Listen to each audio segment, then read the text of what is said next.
let's move on the reporting. The reporting is, how to say, like the final big portion of our work on the project implementation, in which we are actually proving the value of our work. That would be actually the main message when we talk about reporting. It's something that we all know, that we all more or less experience, but somehow this is like a process that always actually occupies us concerning the following statements, following thoughts, concerns, and so on. This is how actually it look like when we come at the point of the reporting.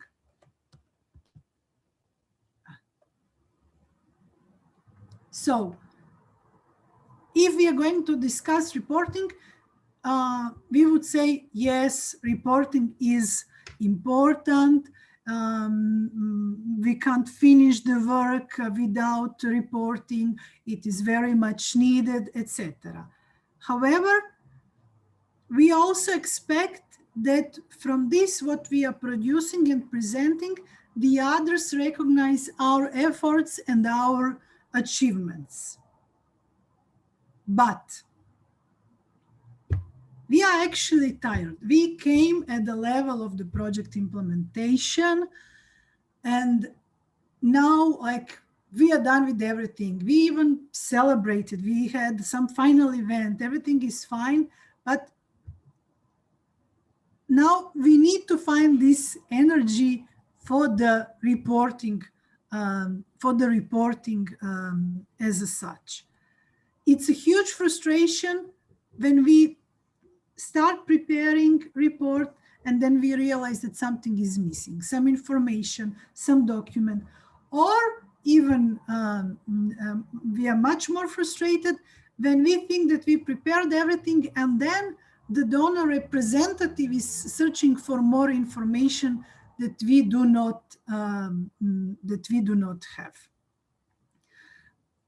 Usually at the level of the, when we enter into this phase of the reporting and we start writing and preparing everything, we have this thinking, we could, the next time we should do it differently. Or it would be, now better that we were collecting some of this information previously, then it would be much easier. So these are all, like things that are crossing our mind at the level of the reporting.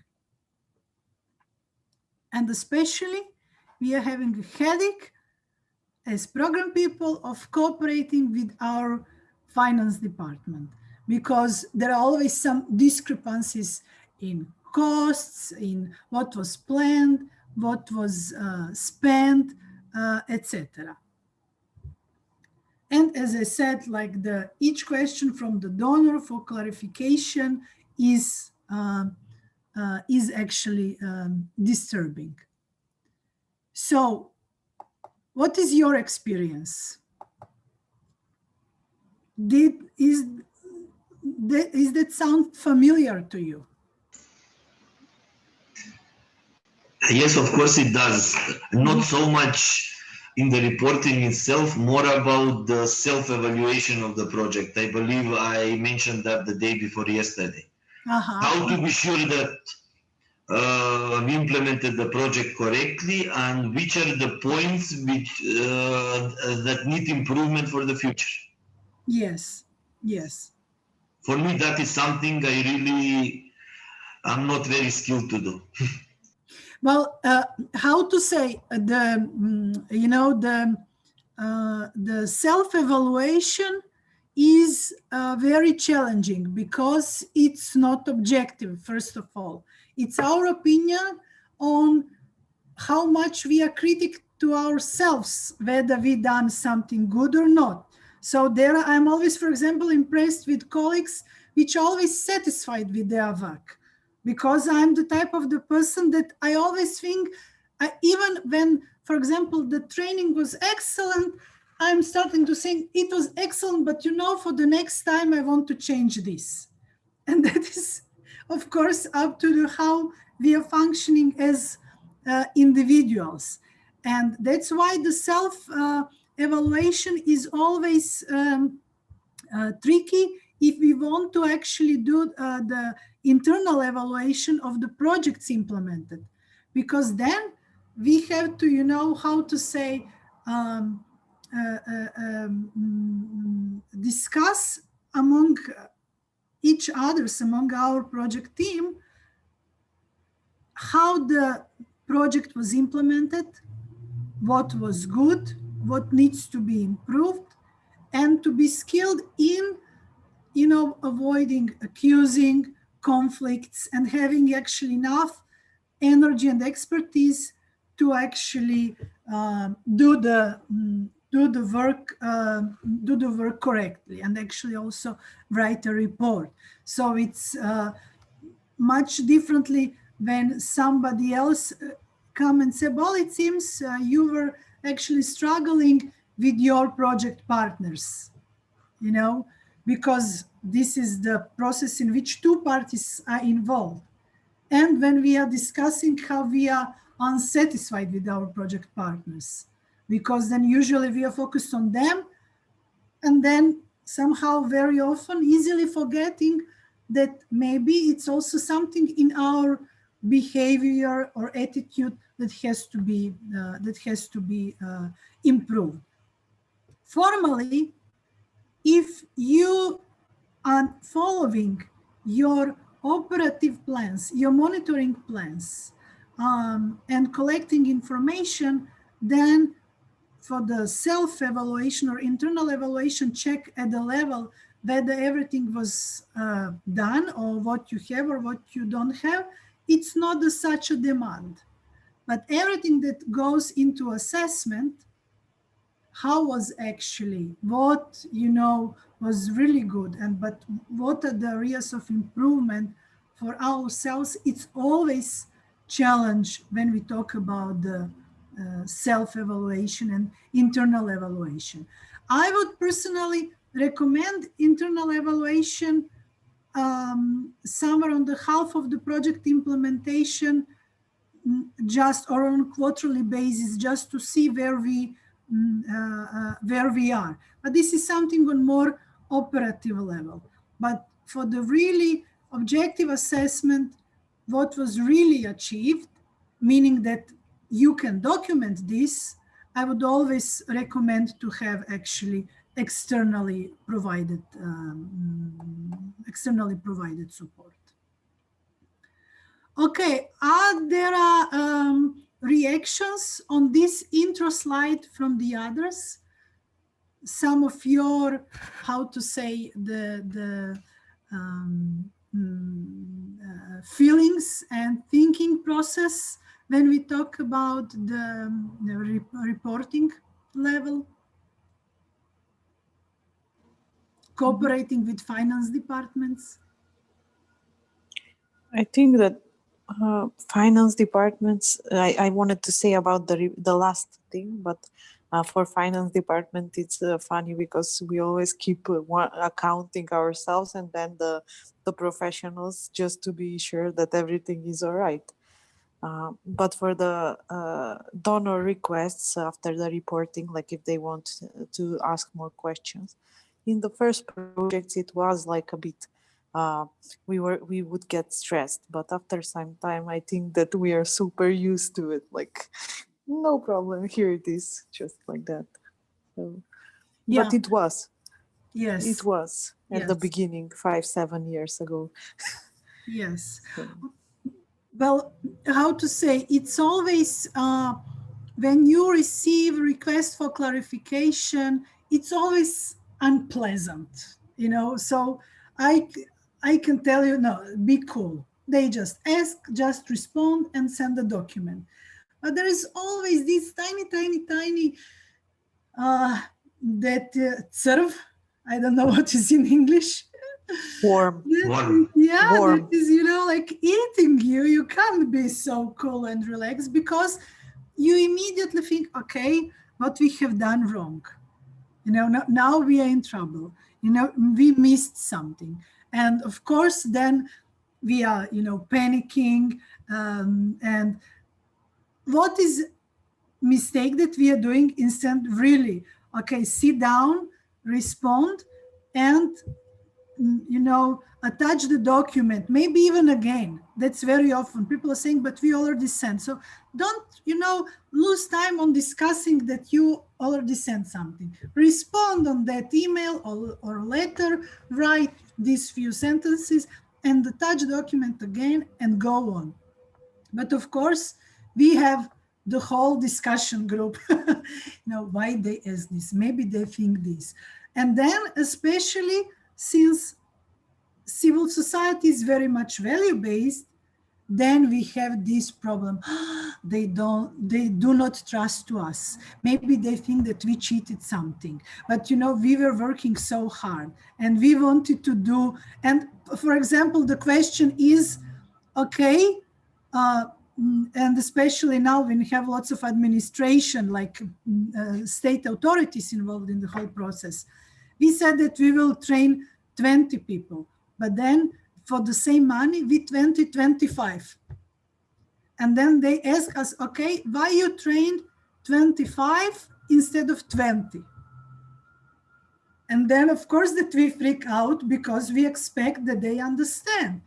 And very much probably it's not the problem that they do not understand. They're just searching for information to justify why this happened, and we did not, for example, inform them earlier about it. They just want to have that, like, for the administration noted, to prevent some other auditors who will be asking the same question. But we often overreact on something like this. Of course, when we are actually cool, we are much more cool when we are actually backed up with information and with documents.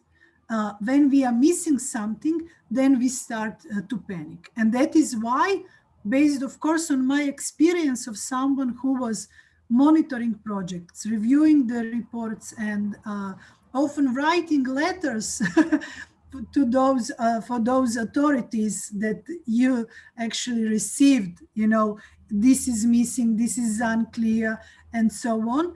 I understand what is going on, because also people were coming to me panicking that, what shall we do? What shall we do now? Okay, let's then talk a little bit about the reports as such. I already actually shared with you in first day and in previous session. We have sometimes some internal reports, and you see now how they are actually very much important.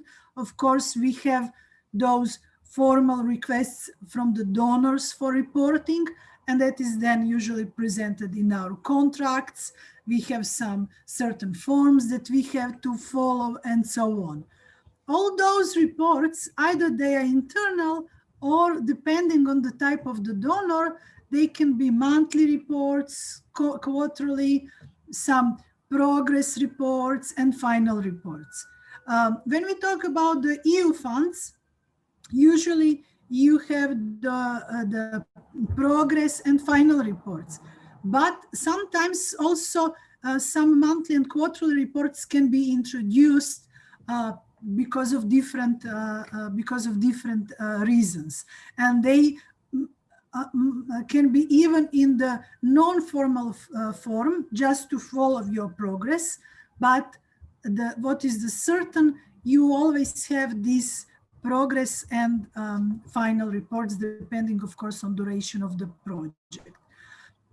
When we are dividing the reports as such, concerning one project, they are always divided into the program reports, or we call them narrative reports, describing the process, the thing that what we were doing and what we achieved, and financial and financial reports, which are actually presenting the situation concerning their budget and what was actually budgeted, contracted, and what was spent. All those reports always should be supported by some annexes. And these annexes are called proof documents. And I will talk about them a lot. I'm already talking about them a lot because they are really serious issue at the level of the reporting, and especially a very, very huge issue at the level of the EU reporting. Anna, do you want to ask something? Yes, of course. Okay. You said about annexes, but can we provide them with a link, some kind of link? Let's say the papers or some portal have Stored documents. Yeah. Yes. Yes. Or a link from our web page describing the specific situation. Is that enough, or we have to do it like a paper annexes? Unfortunately, very often that is not enough. So maybe for some donors, yes, but usually, and especially when we're talking about the EU funded projects, that is not enough. First of all, one thing that you have to do continuously when we talk about the annexes and proof documents, and that's why I was talking earlier about the monitoring and other stuff, is continuously collecting proof documents and annexes, keeping them in a hard copy, but also scanning them, and not waiting the reporting level to do that, because then it's lots of work. However, you can keep them in your folders, either on the cloud in online form, and of course in folders in your offices. So okay, can I keep them in folders? Let's say the things I said before. So not to be like a link, but to be like a hard copy and scanned, and I gave them as attachment. I don't know. Yes, I know, I understand what you are talking about. So it would be logical when you prepare a report that you provide a link, and when you click on the link, you actually enter into the one, let's say, space in which you have documents in folders. Like a hard copy. But it's the same from the link. I mean, the link from the web page, or I don't know. Doesn't matter where the link is. So okay, it's better to be like a PDF format, or I don't know. That is fine. The point is whether the donor is allowing that. So you can store your documents like this. However, sometimes donor can say, fine, provide us a link where you stored the annexes. Sometimes the donor will say, no, we don't want the link. We want you to put that on the USB. You know, that's the main difference. Okay, Yeah. Great. Thank you. So, just to finish, when you have list of participants, for example, now we finish with the training.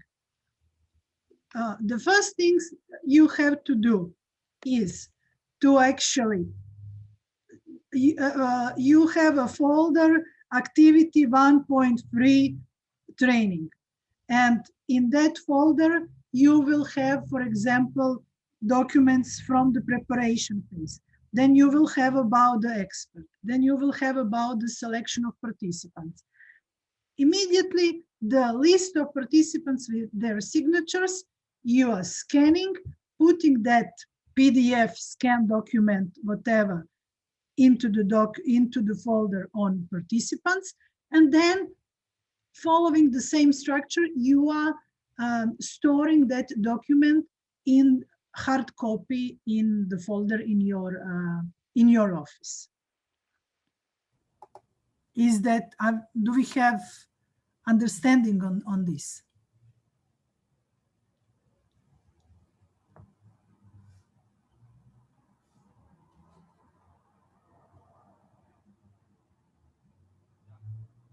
Is there some comment in chat?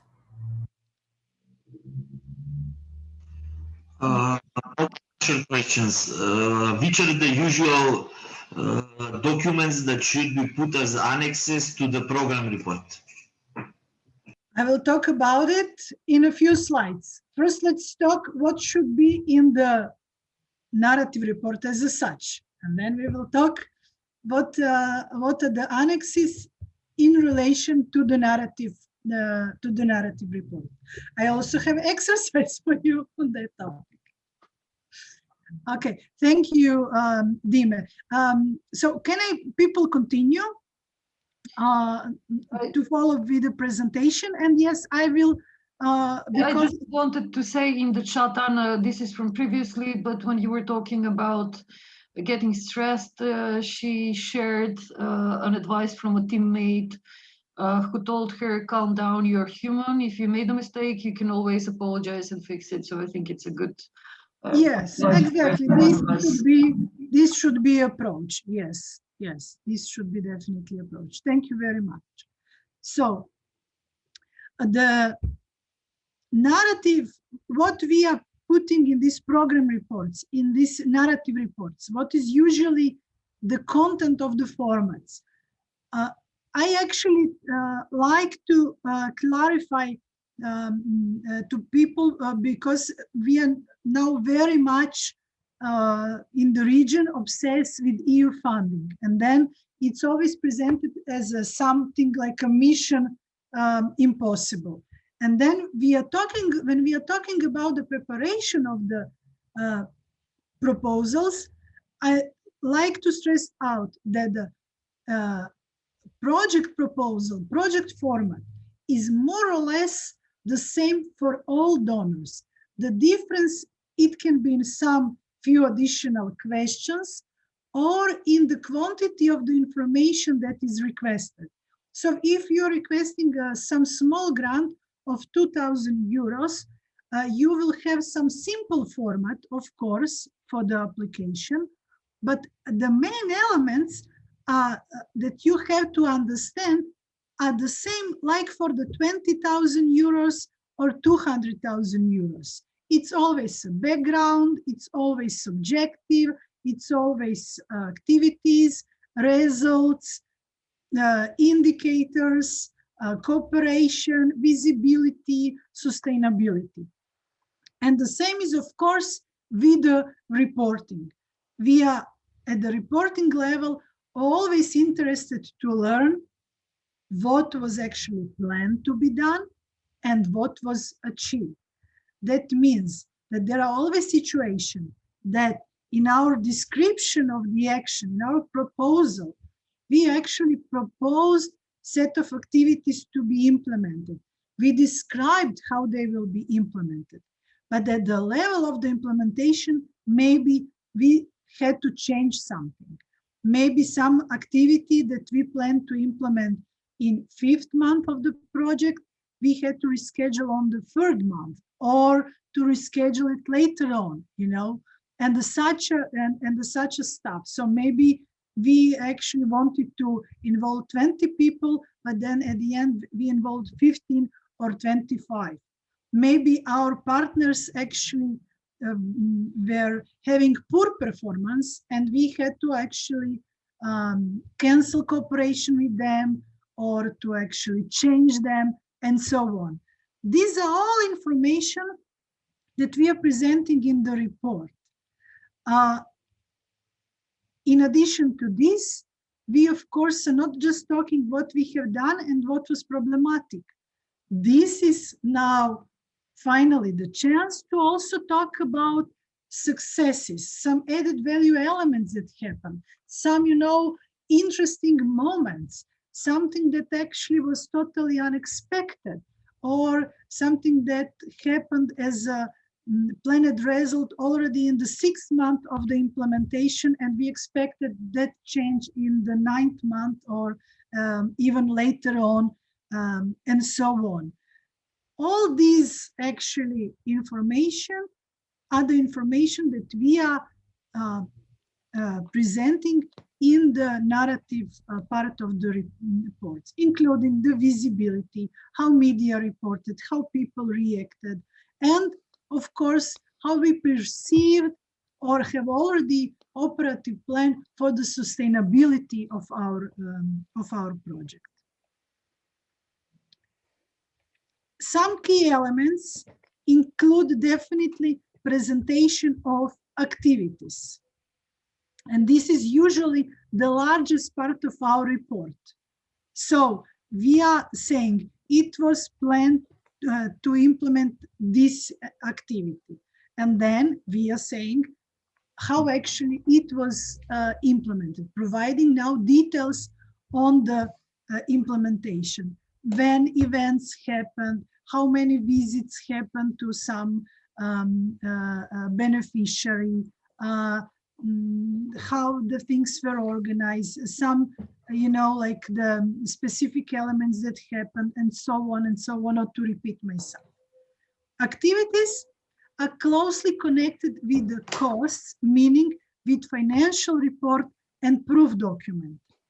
And at the level of the activities is the easier to immediately report on the proof documents. Sorry, probably I have that in some later slide, but since you already expressed the high interest on this topic, I will immediately say something about it. In presenting information on activities, you may say, this is the original description of the activity. This is what was, for example, achieved. These are like the main outputs. And then you can have information on the proof documents. So for the activity 1.3 training, we have program design of the training. We have documents on selection of experts. We have documents on selection of participants.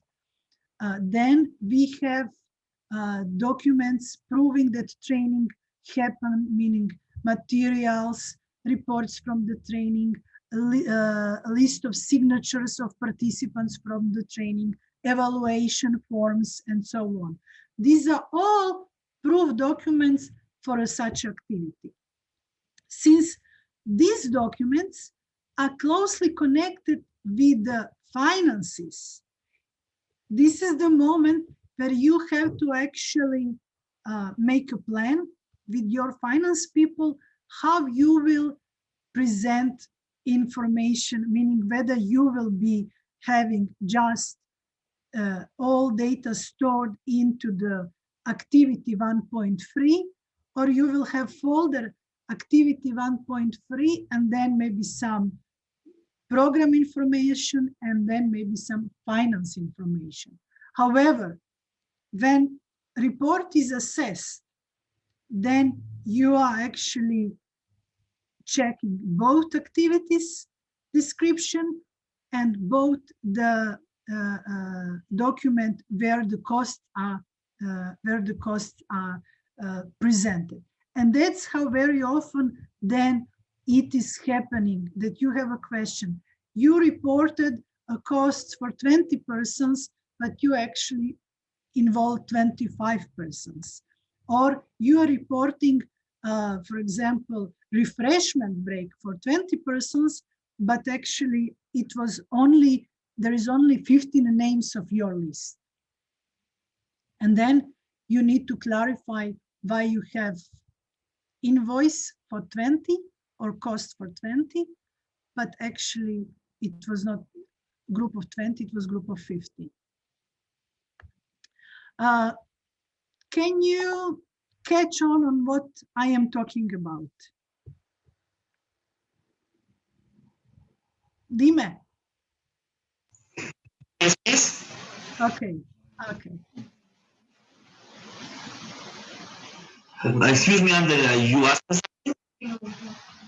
Sorry, it's there are lots of noises. No, I just wanted to check whether you follow what I'm talking about. Can you actually, how to say, catch, understand those information? And, Yes, I understand it. I mean, the costs and the financial report should be consistent with the activities and with the programmatic report. I mean,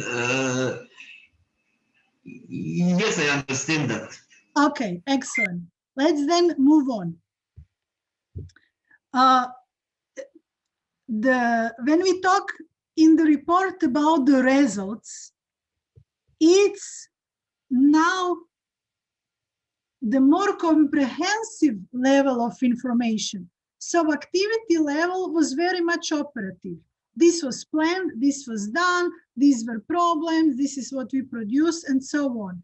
But the results, they are a bit requiring how we actually now perceive what actually happened as a change. And for this part is important to present what we observed, for example, at the level of the target group. So now we actually trained at the end. Sorry? No. Dime, do you want to ask something? Yes, if you can explain me, because I've heard on this previously, but I fail to understand the differences between outcomes, impact, and outputs. Okay. You can explain that more clearly for me, and I believe for others to understand better. Yes. Okay. I will. So just to finish the sentence, and I will explain, and then I will explain to you. Briefly. So the results are actually focused more on the story about the success. What is the change that actually happened because we implemented activities. As a result of the implementation of the activities, we have something that is called output. What is output? Output is, for example, presentation for the training or program for the training.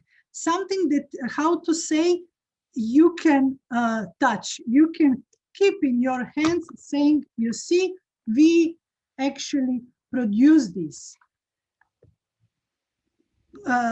Simply describing, comparing to output, we have something that is called outcome. Outcome is one higher level of the, and output and outcome are all in the group of the results. You know, so when we talk about the results, we have something that is immediate product, and that is output, and we have something that is maybe not immediate product of our training, but of the series of training activities or serious activities targeting particular group, and that is outcome. For example, now those people that we trained, they are capable, for example, to manage projects on the higher level, or now they are more skilled to actually train other people, or now they are capable by themselves to write good quality reports. However, we also can actually prove that statements which are describing actually the change that happened, because we have all those information where we measured our knowledge and skills at the beginning of the process, during the process, and at the end. And to actually saying, well, they are now capable to write good quality reports, we can actually present some of their some outputs of their work, some reports that they actually prepare. Is that now more understandable for you?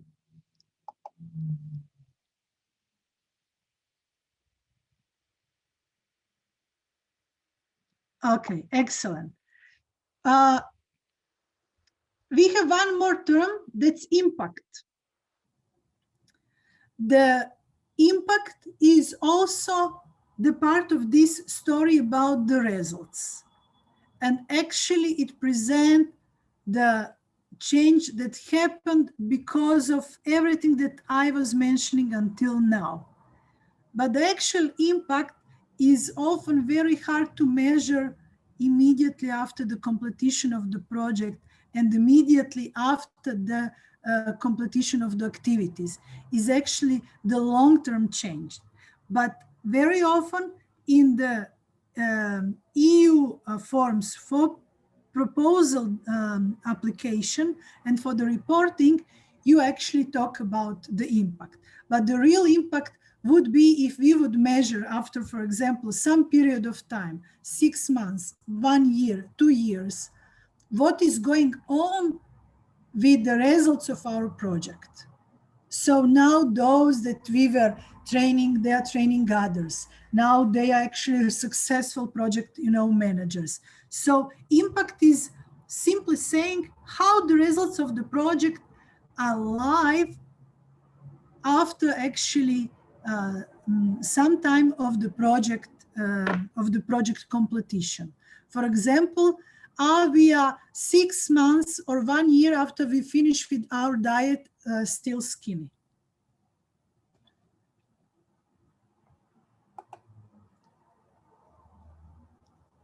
Okay. Is that now a bit more understandable for you? Okay, excellent. Already when we talk about the results, we are coming to the point of improving our writing skills as well. So it's not just now the operative thing and how we actually collected information and just presented. Now it's also how we are actually presenting our story as such. Of course, story of our success. Usually, some segment of the reporting formats is information on cooperation with project partners, with stakeholders, maybe some, good stories happened. For example, we approached to the local authorities and they supported us in, for example, promotion of the project, or they actually were providing support to project implementation in giving for free of charge some of their premises and so on, or presenting as a success cooperation with your project partner because they provided some valuable input, for example, in conducting some research because there are some institution with a strong experience in research and so on. Of course, when we talk about the cooperation, we can also report about the problems in the cooperation. So some challenges that happened, or why we actually didn't implement some of activities because of the lack of support, for example, from partners and so on. Always, almost always, each donor is interested how the funds that were invested in your project will be sustainable, meaning whether there are any chances this project implementation will continue, either in the form of the new project, or maybe some activities will continue to be implemented. For example, some services, because now we have some community center and we can provide some services in it, and this will continue. They are always interested whether this will continue or will be some follow-up. And in addition to this, a donor is always interested to learn how you will manage this, meaning how you will ensure resources needed for that continuation. Whether you have some new funds ensured, whether you are planning to develop some system that will allow you actually to raise funds or to actually earn funds and so on. Of course, they're interested whether there are plans for further cooperation, and especially when we talk about the projects that included a renovation and buying of the equipment, donor wants to know what is the plan, how now this will be maintained. If you remember our example from Monday about the project that CSO is implementing in partnership with the Center for Social Work. So how now those premises that are renovated will be operative, and how that equipment that was purchased and it's placed there will be maintained, meaning, you know, after some time, maybe they will need some shared check, maybe they will need to be repaired, replaced, and so on. This is, for example, very important information for all donors, for EU especially. Even now, at the level of the reporting, you are not providing proof documents for the sustainability.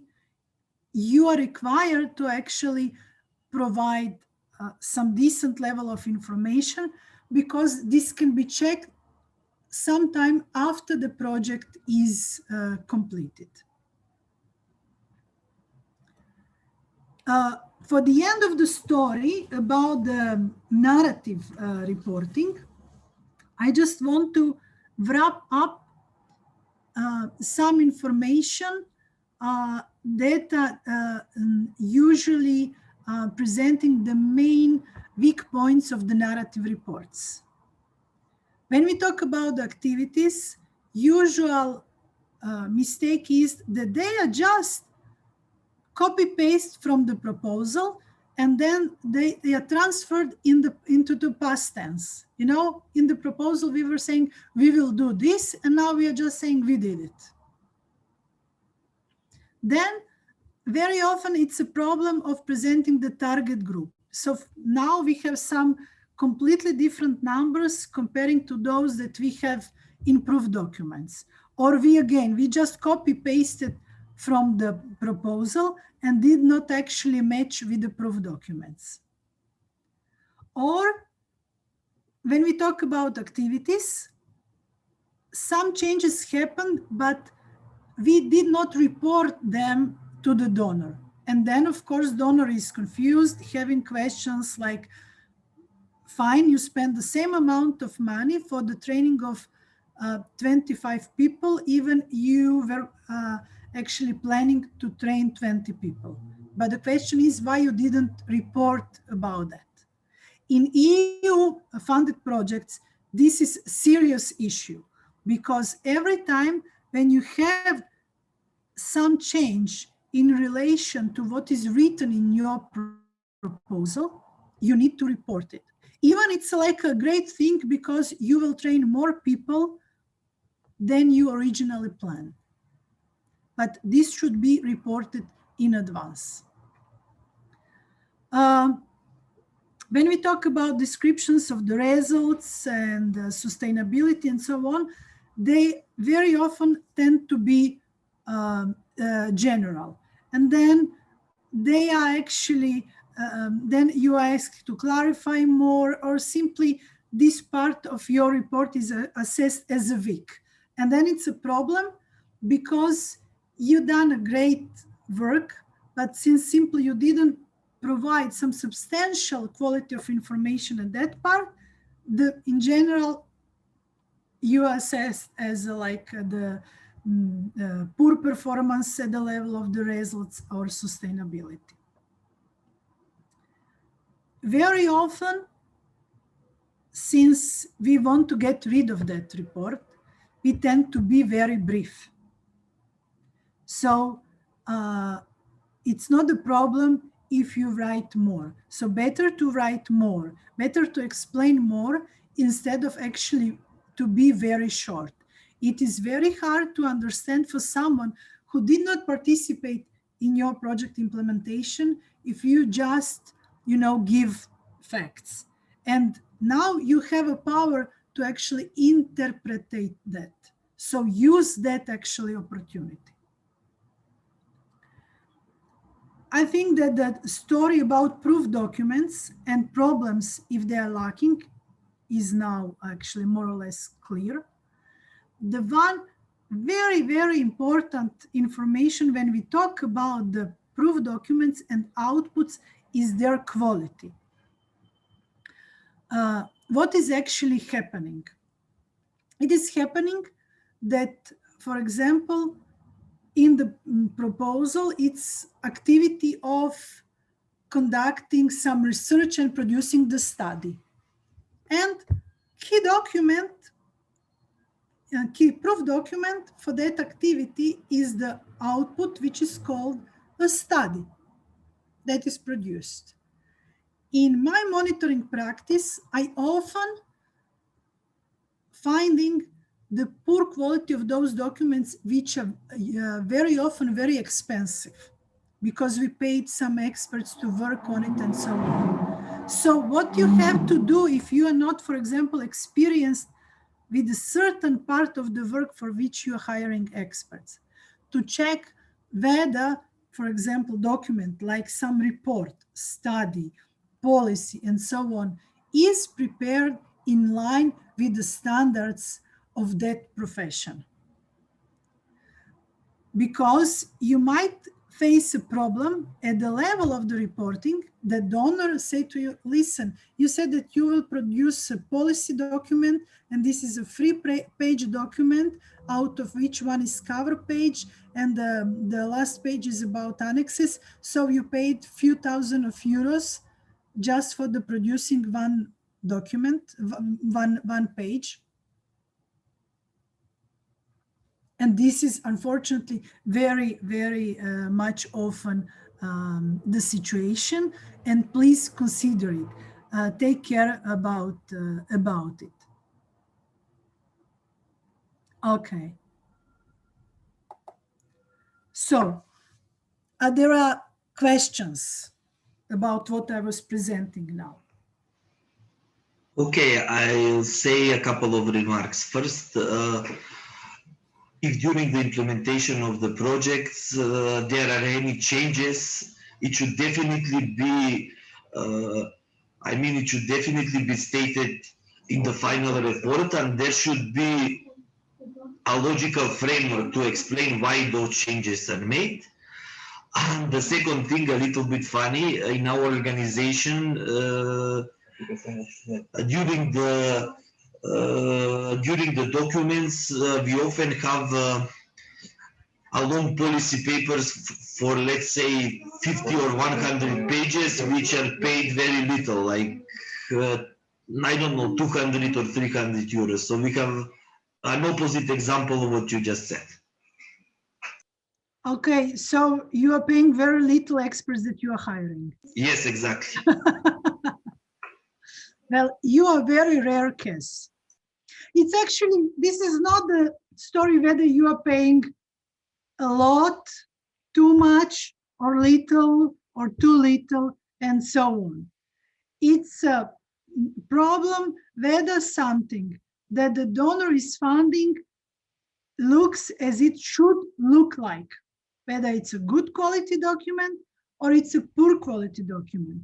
Unfortunately, what is happening, and especially in EU-funded projects where we have actually often large grants, large budgets, that many outputs that are produced are not of the good quality.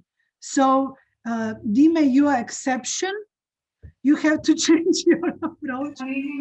Yes, I know that we have to change that. I'm actually trying to make a bit, trying to insert a bit of the humor in it. What I want to say is that in all aspects of the project implementation, whether you are doing your job directly, whether you are hiring the experts, you need to follow the certain standards. So it doesn't matter whether you paid something very little or you paid something very expensive, it should fit the standards of that profession.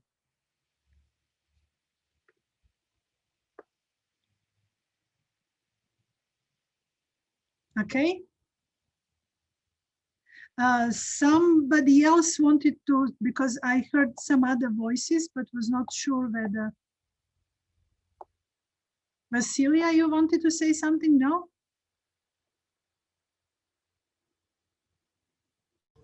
No, but I could ask anyway.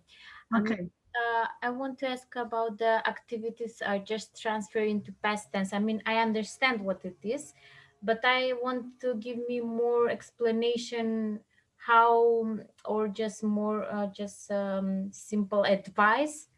How will you approach to make not make this mistake, for example? Yeah. First of all, of course, you will talk about what happened. Usually what was planned and what happened has a difference for the beginning in providing the details on the dates when something happened, venues, participants, and so on. So that's already, you know, the, how to say, additional information comparing to what was just written in the proposal, you know. So you will have the certain information about the, it was planned to organize the training about this, and it was implemented. And then you always have story about the, for example, selection process happened. It was planned just to be published, the information on the training on our web. But then, you know, the municipality also published on their web, and also like the several organizations share that information. You see, and that is already excellent moment because you already actually received sort of the local community support. Yeah. Yeah. Yeah. Yeah. Okay. And this is much different instead of just saying the information was published at the web. Yes. And one more about activities not implemented or some serious changes where are not previously reported. For example, in our country we have changing political it's a very how can I say, it happens a lot that we are changing our government, and we have like elections, and sometimes we have projects that are depending of working with the institution and political parties, and then we are like in the middle of stopping or waiting.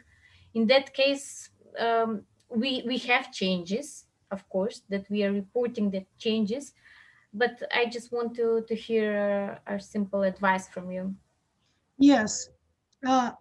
First of all, if you notice as a result of monitoring of your project implementation that particular activity will be delayed for more than 1 month, then you are actually writing a simple notification to the donor that this will happen.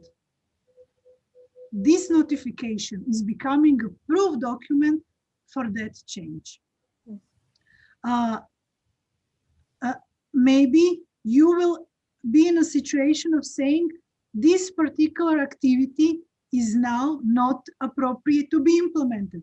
I think that the last year is a great example for that.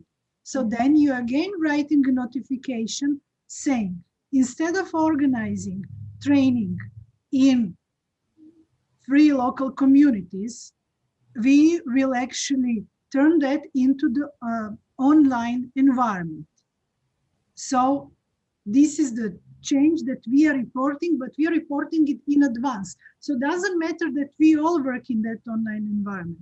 From the contract point of view, that is something that we should report to the donor. However, this, for example, change because of the pandemic and it's becoming an online environment is also will affect on the costs. So suddenly we will be in the situation that we don't have to spend funds for the rent of the training room, equipment, travel costs, and so on. And then we are coming to the point whether we will, informing that we are just transferring and that's it, not making a budget change, and we will simply spend less, or we will actually use the opportunity of budget savings and saying, maybe we can organize few more trainings, and then you are immediately notifying the budget changes and actually submitting this revision and explanation and so on. But all this, what I'm saying, should happen in advance. If you just report that at the level of the final report, it will not be accepted as a eligible cost, especially when we talk about the EU-funded projects, because you need to have certain document that the donor was informed in advance, and in some situation, for example, some maybe EU delegations or maybe some state authorities that are managing funds will even require that you actually have as a document their approval of it. And it's always actually polite saying we are notifying the change and please give us a feedback that this is okay or not okay and so on.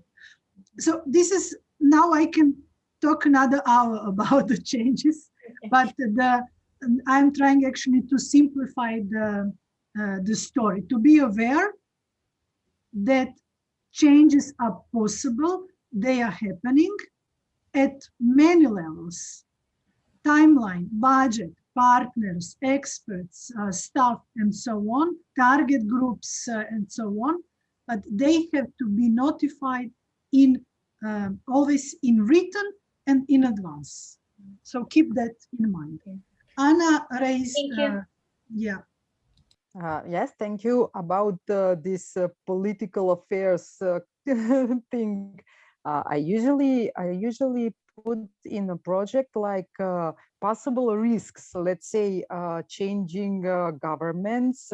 Possible risk is corona. Let's say pandemic, or possible risk is earthquake.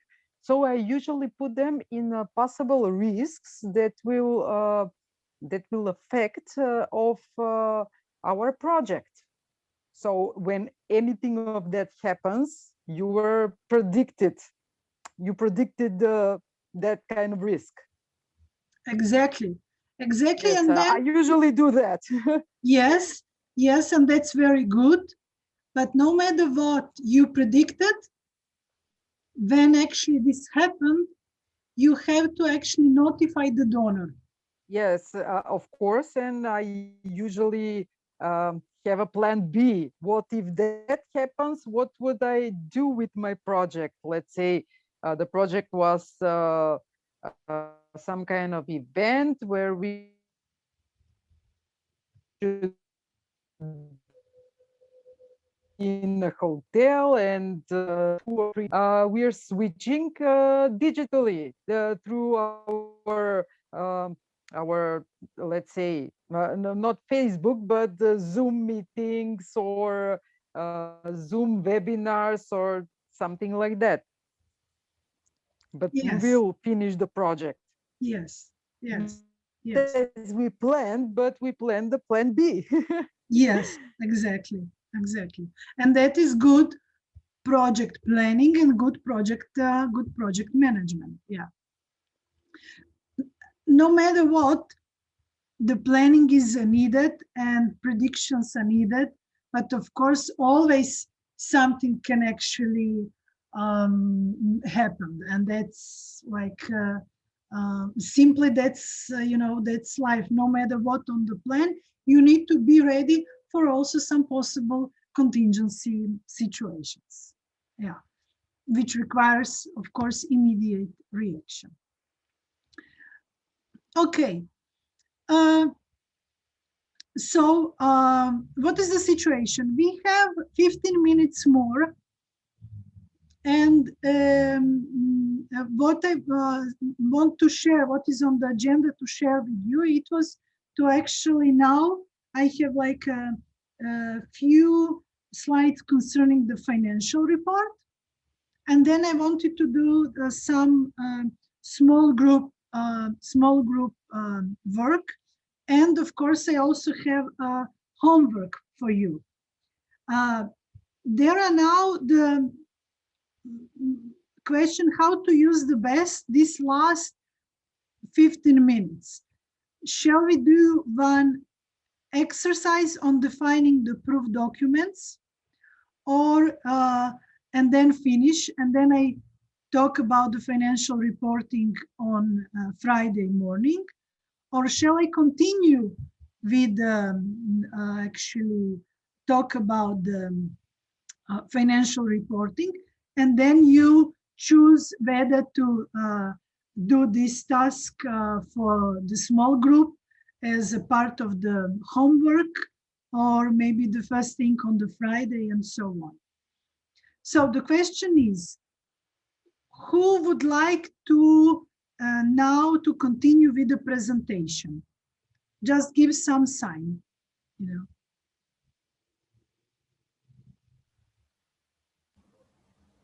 Anna also says, 3 says, 4 say yes. Anna says continue with financial. So Maria. I will prefer in Friday. Okay. So we're going to do something in the next 15 minutes, but then. Okay, so it seems that there is a more interest to do the task. Shall we do then? Actually, I think that more are actually about continuing with financial. Okay. And Angela wanted to ask something. Angela, please go ahead. Then I just want to ask for proof of documents. How can we make sure that we have the right documents? Like, for example, when we are finishing the budget papers and the budget is not always equal with the expenses for the project. Also, the plan activities documents can be always tricky, and at the end turn out that we have a lack of proof documents. Yes, exactly, and that is what I'm talking about. So then we will continue talking, so you can ask more questions, and then you will have this small group task for the homework, which we will then discuss on the Friday morning. So what is the situation? When we are having the situation that something we budgeted, for example, that training for that refreshment for 20 people will cost, for example, 300 euros. But actually, when we started to work on making the reservation with, for example, supplier and so on, we realized that this will cost 200 euros. Then this is fine. We are just, continuing, and because this will be the lower cost, and this is then, it's not a problem. And we don't have to immediately report on the changes in the budget. We will have, of course, 100 euros left, which we can transfer somewhere else. And then it's important to actually notify of such changes. However, when we have situation that we have in a budget 300 euros, and we are collecting offers, and all offers are above 300 euros, and we are not in a position to negotiate, that means this will cost us more, then we have a situation in which, first of all, we have to find a solution from which other budget line we can actually take the money for this one. And then this situation, we have to report to the donor so that they know in advance that something is more expensive, why is more expensive, and from which budget line we are actually taking the funds so we can pay that higher cost. This is the story about good quality communication and timely informing a donor about the changes. When we do that, then we do not have a problem at the level of the reporting. And then with improved documents, we will have offers, we will have notification letter, we will have information on the budget change, and we will have, for example, this final, receipt. Is that clear, Anna? Angela? Yes, thank you. Yeah. Another, can you please remind me, it was the second part of your question? Also with the plan activities documents. Okay. At Yes. the end turns out that we have a lack of proof document because activity documents can be always tricky. Well, yes, they can be always tricky, but there are certain standards what is proof document for particular activity.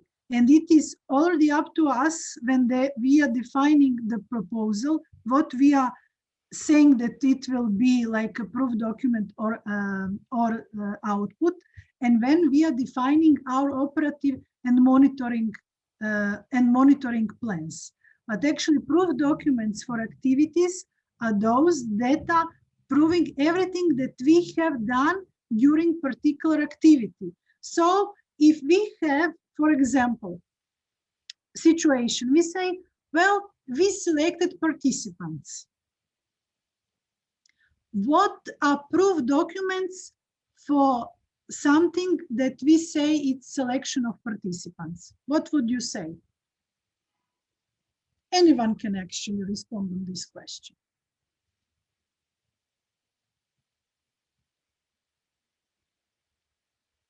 You like very much that I talk.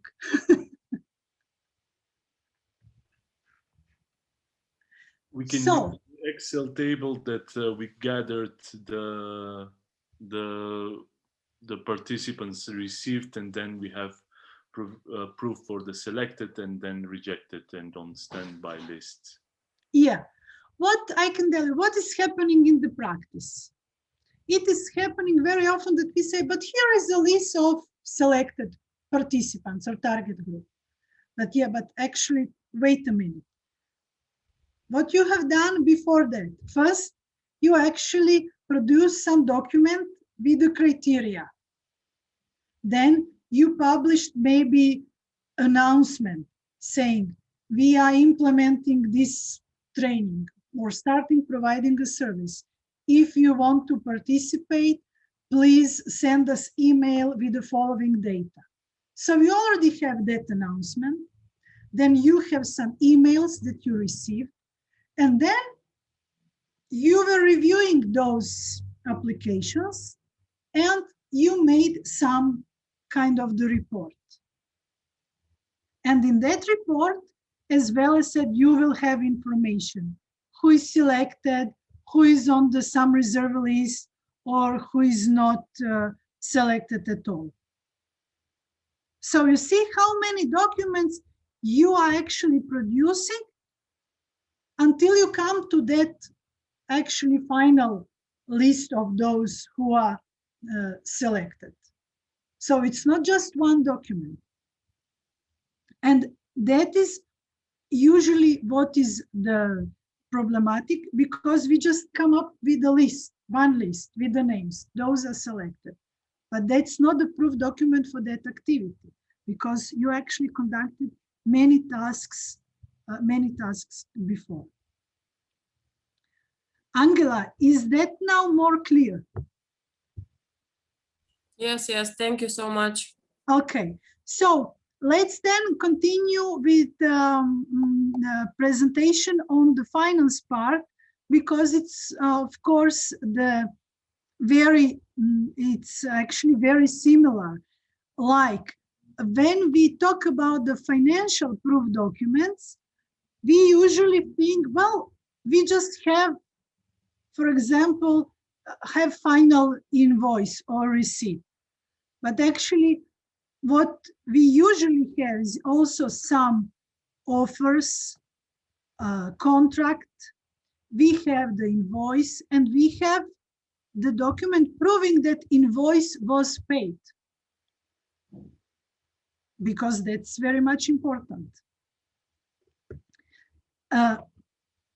Weak parts in the financial reporting is our overall lack in cooperation between program and financial part.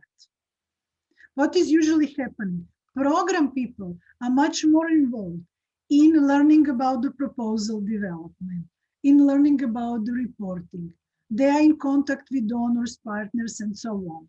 And finance people are either outsourced or simply not participating in something because it's program related.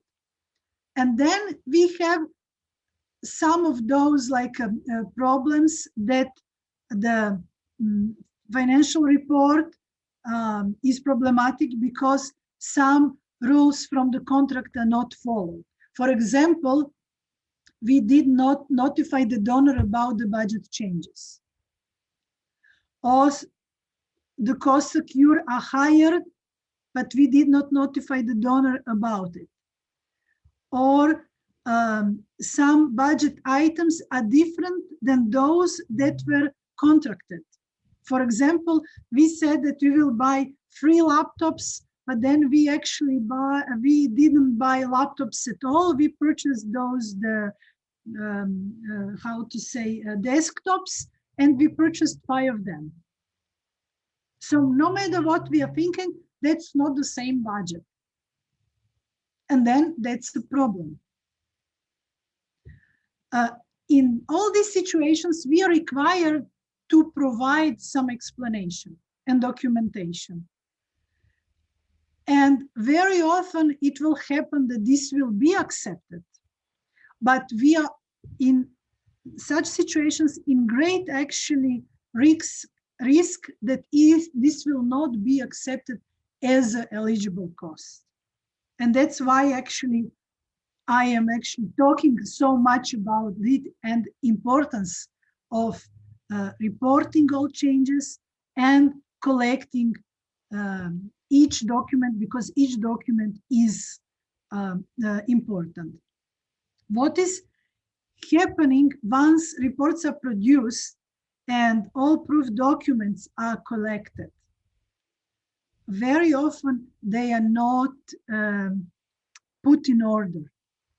And that's again problematic. Then the donor actually return you back the whole report and saying, please put in order, because we simply cannot track, this, for example, invoice for which training it is. Make a connection with the proof documents, with costs and activities. If needed, even you can on the documents write, this is activity, this and this, activity 1.3 or budget line 3.2. It's actually very simple. It actually requires from us just to actually be operative and put things in order.